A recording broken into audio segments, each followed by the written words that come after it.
खुलुमबाय आंनि मुलुगनां बड' निउस चेनेल साफ्रोमबो नायगिरि बिथांमोननिसिम गोजोन फुंबिलिनि बयनिसिमबो गाहाम हामलायनाय जासिहरनाय जाबाय। आसा खालामो नोंथांमोनहा गासै मोजाङै दं। बे समाव आं नोंथांमोननि सिगाङाव फुंबिलिनि मोननैसो खौरां लाना फैलायबाय। अन्नानै भिडिअखौ स्किप खालामाजासे जोबजासिम नायलांदो। दिनैनि फुंबिलिनि मोननैसो खौरांफोरा जाबाय। गिबि रादाबाव दं कंग्रेसनि MLA खाजाबाय। मिथिनो मोननाय बादिब्ला मैया कंग्रेसनि MLA आफ्ताब उद्दिन माल्लाखौ गुवाहाटी पुलिस हानजाया गुवाहाटीनिफ्राय खाबाय। बिथां MLAखौ हिन्दु सुबुंफोरनि सायाव मुगैथाव बाथ्रा बुंनायनि दायाव पुलिस हानजाया हमदों। बिथाङा हिन्दुफोरखौ गोरोन्थि मावग्रा एबा पाप खामानि मावग्रा होनना बुंदोंमोन आरो मन्दिर आरो नामघरनि हिन्दु फुजारिफोरखौ जिनाहारि खालामग्रा होनना लाजिथाव बाथ्रा बुंनायनि थाखाय बिथांखौ हमनाय जादों। नैथि रादाबाव दं सानजौफुनि आदार जानाय समावनो बिस मोनजादों। खौरां मोननाय बादिब्ला थांनाय बुधबारखालि आसामनि जरहाट नोगोरनि दातिया मुंनि गंसे हायार सेकेन्डारि फरायसालियाव गासै सा 13 फरायसाफोरा सानजौफुनि आदार जानाय समाव बिस मोनजानानै हुस गैयै जादों। जाथाय जानाय लोगो लोगो बे सा 13 फरायसाफोरखौ जरहाट मेडिकेल कलेज हस्पिटालाव दैथायहरनाय जादों आरो दासिमाव सा 7 फरायसाफोरा मोजां जाफिननानै हस्पिटालनिफ्राय हगारजाबाय, नाथाय गुबुन सा 6 सुबुंफोरा स्पेसियेल ट्रिटमेन्ट लागासिनो दं होनना मिथिनो मोन्दों। बे बिस मोनजानाय फरायसाफोरनि गेजेराव 4 निफ्राय 10 बोसोरनि फरायसाफोर दंमोन। बे जाथायनि सायाव जरहाट पुलिस हानजाया थार जाथायनि सायाव नायबिजिरगासिनो दं होनना खौरां मोननाय जादों। थामथि रादाबाव दं दिनै मटर साइकेलजों हानजा सुरगोन।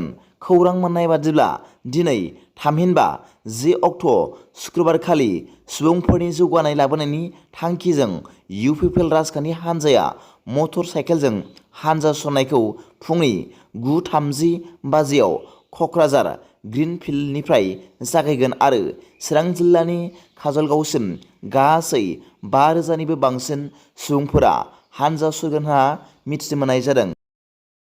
ब्रैथि रादाबाव दं बिटिआर सोरखारा हारिमु सान महरै गनायथि होबाय।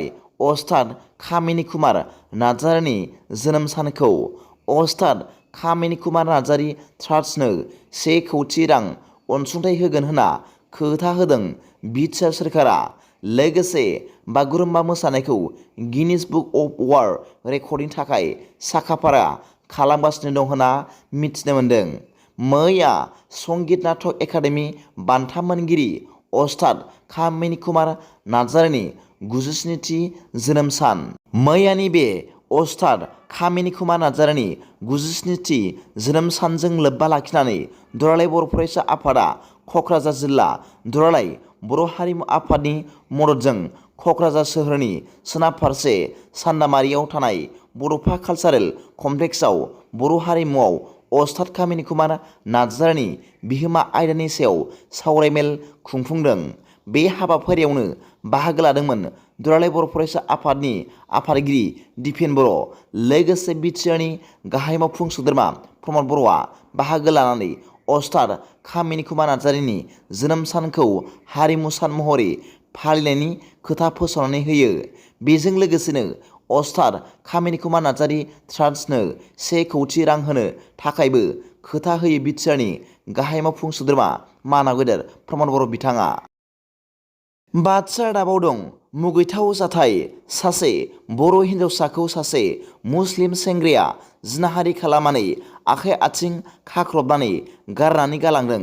बे जाथाया जादों थांनाय बुधबार मोनायाव क'क्राझार जिल्लानि सिङाव थानाय सालाकाथि पुलिस थानानि सिङाव थानाय नयासारा गामियाव। खौरां मोननाय बादिब्ला बे जाथायजों सोमोन्दो थानाय जुनान आखुनि दायनिगिरिखौ मैया बृहस्पतिबारखालि क'क्राझार जिल्लानि पुलिस हानजाया हमनो हाबाय। बे जुनान आखुनि दायनिगिरिनि मुङा सामिनुर शेख आरो बिनि बैसोआ 19 बोसोर आरो बिनि गामिनि मुंखौ सालाकाथिनि सिङाव थानाय जराइगाव होनना मिथिनो मोन्दों। दिनैनि फुंबिलिनि मोननैसो खौरांफोरा दा बेखिनिल'मोन।